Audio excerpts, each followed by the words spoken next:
This is a very timely topic, given that so much of the world that we live in today was inherited from the Cold War. It's literally in the shadow of the Cold War, which is the theme of the conference. And this is particularly true for the international system. So many of the structures of the international order really come to us from the Cold War. And it is now resurfacing. If you look at what is happening across the world, you can see the resurgence of nationalism affecting global integration. We've tried not to focus primarily on the European theater, the European context.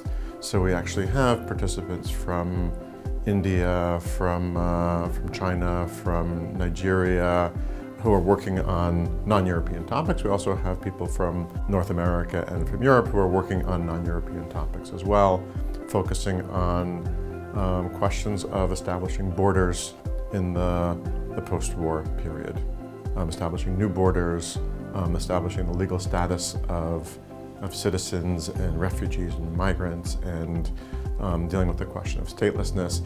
We need to see historically how the reconstruction and reconstructive processes took place, how people worked together on both micro, macro, and finally the meso level, and connected and transferred ideas on how to rebuild the world that was destroyed after World War II. The presentation is an intersection with various sub-themes of the conference, such as migration in global perspective, population dislocation, as well as management, and intercontinental connections of AIDS.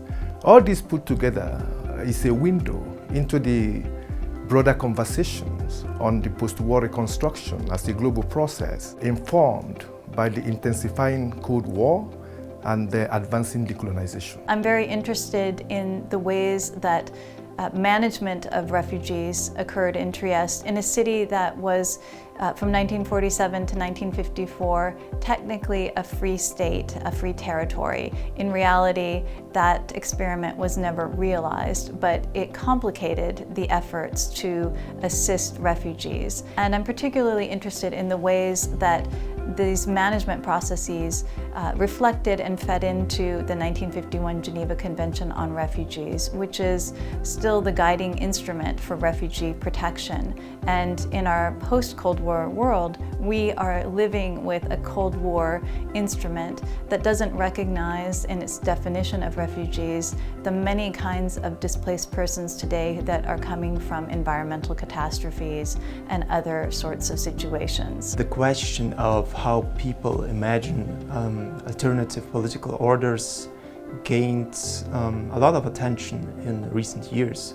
And it was amazing to attend a conference where this question was posed by so many scholars. It was not just Eurocentric, and we discussed a lot of different concepts, and that was inspiring.